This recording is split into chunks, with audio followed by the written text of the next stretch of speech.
নিশ্চয় আমার উম্মতের মধ্যে কিছু ব্যক্তি মাদক দ্রব্য, রেশম এবং আর কি রেশম, মাদক দ্রব্য, গান বাজনাকে হালাল মনে করবে। আল্লাহ তাআলা বলেন, ইয়া আইয়ুহাল্লাযীনা আমানু ইন্নামাল খামরু ওয়াল মাইসিরু ওয়াল আনসাব ওয়াল আজলামু রিজজুম মিন আমালিশ শাইতান।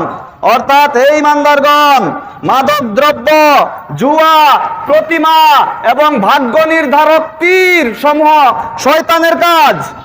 শয়তানের কাজ অর্থ তোমরা ধারে কাছে যাইও না। কি কি তাইলে শয়তানের কাজ? মাদক দ্রব্য, জুয়া, মূর্তি।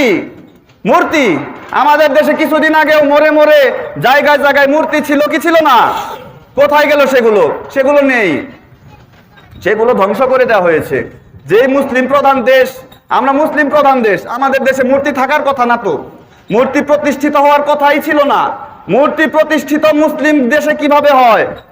মূর্তি তো পৌত্তলিকরা, ইহুদি, খ্রিস্টান, হিন্দুরা, লূত আলাইহিস সালামের যুগের পাপী বান্দা যারা আছে, কাফির মুশরিকদের তৈরি। মুসলিম দেশে আবার মূর্তি তৈরি হলো কিভাবে? আমাদের দুর্বলতার কারণে মুসলিম দেশের মোড়ে মোড়ে মূর্তি তৈরি হয়েছিল। ভবিষ্যতে আমাদের এমন ভাবে থাকতে হবে যেন পৃথিবী, বাংলাদেশে আর কেউ মূর্তি তৈরির সাহসী না পায় কোনদিন। আমাদের একসাথে থাকতে হবে মুসলমানদের। আহলে হাদিস, হানাফি, শাফেঈ, মালিকি, হাম্বলি ইত্যাদি দলে দলে বিভক্ত হওয়া যাবে না।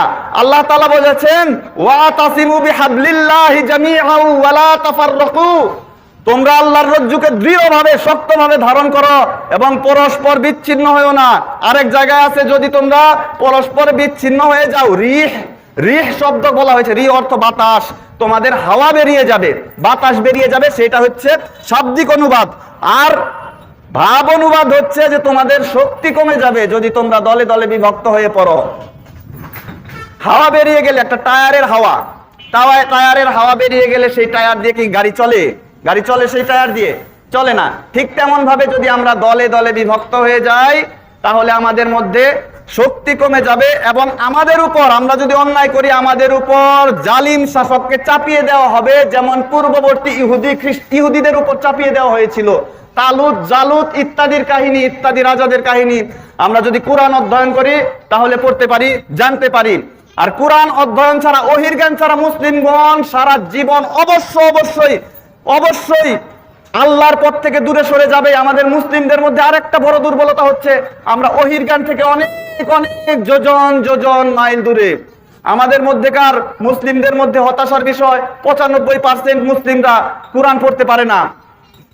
আর 5% মানুষ যারা পারে, তার মধ্যে 4% অর্থ জানে না, 1% জানে, 1% হয়তো অর্থ বুঝে, জানে, কিন্তু আমল করে তার থেকেও কম। খুবই ভয়াবহ ব্যাপার। আমাদের ওহির